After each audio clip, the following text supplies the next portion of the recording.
ఎన్నో కేసులు అడ్డంకులు ఎదురైనా జనబలం తనకు ఉందని నిరూపించిన యువ నాయకుడు నారా లోకేష్ బాబు అని మాజీ మంత్రి తెలుగుదేశం పార్టీ సీనియర్ నాయకుడు పత్తిపాటి పుల్లారావు అన్నారు. లోకేష్ పాదయాత్ర 100 రోజులు పూర్తి చేసుకున్న సందర్భంగా పల్నాడు జిల్లా చిలకలూరిపేట పార్టీ కార్యాలయం నుండి నాయకులు, కార్యకర్తలు, మహిళా నాయకురాళ్లు భారీ సంఖ్యలో సంఘీభావ పాదయాత్రలో పాల్గొన్నారు. పార్టీ కార్యాలయం ముందు మహిళలు కోలాటాలు, తీన్మార్ డాన్సులు, మేళతాళాలతో సందడి చేశారు. ఈ సందర్భంగా ఆయన మీడియాతో మాట్లాడుతూ లోకేష్ 100 రోజుల్లో 1260 కిలోమీటర్ల పాదయాత్ర పూర్తి చేశారని అన్నారు. యువగలం పాదయాత్రలో రాజకీయంగా పెను మార్పులు సంభవించాయని అన్నారు. యువగలం ప్రారంభం అయిన దగ్గర నుండి అధికార పార్టీకి వెన్నులో వణుకు ప్రారంభమైందని వ్యాఖ్యానించారు. సంక్షేమ పథకాల పేరుతో జగన్మోహన్ రెడ్డి రాష్ట్రాన్ని లూటీ చేశారని ధ్వజమెత్తారు. చిలకలూరిపేట మంత్రి అవినీతిలో అగ్రస్థానంలో ఉన్నారని, మంత్రి, ఆమె కుటుంబ సభ్యులు నియోజకవర్గంలో ఉన్న సహజ సంపదని దోచేశారని ఆరోపించారు.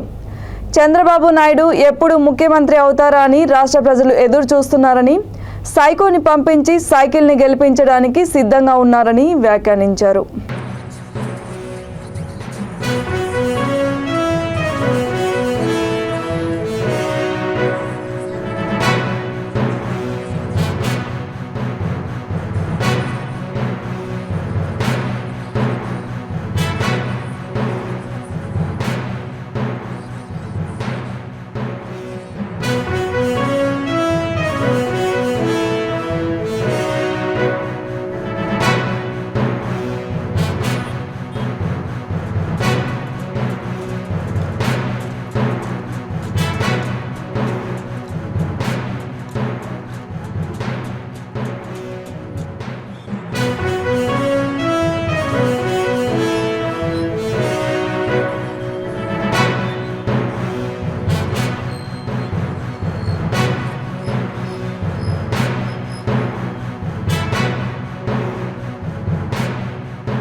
ప్రజాధనాన్ని లూటీ చేశారు.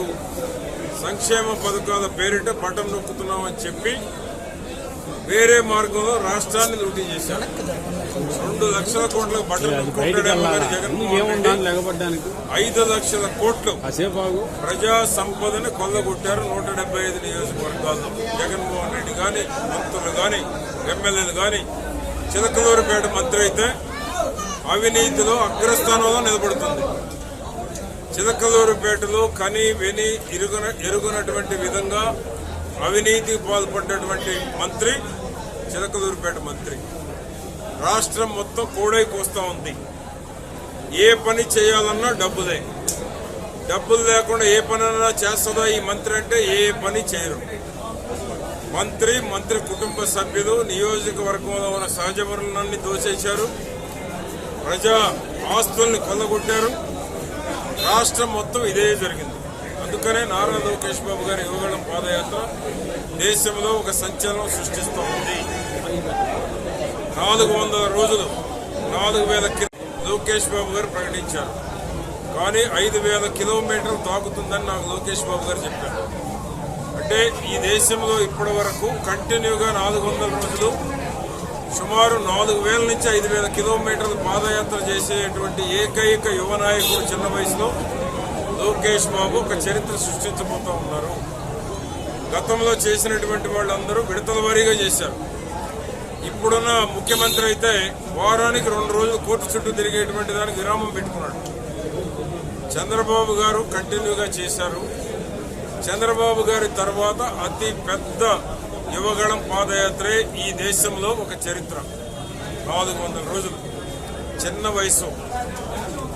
ప్రజా తిరుగుబాటు ప్రభుత్వంలో ఏ విధంగా ఉంది, ప్రభుత్వం పోలీసులను అడ్డం పెట్టుకుని పాదయాత్రకు ఎన్ని అడ్డంకులు సృష్టించినా ప్రజా మద్దతుతోటి, ప్రజా బలంతో పాదయాత్ర తగ్గేదే లేదని ఈ ప్రభుత్వానికి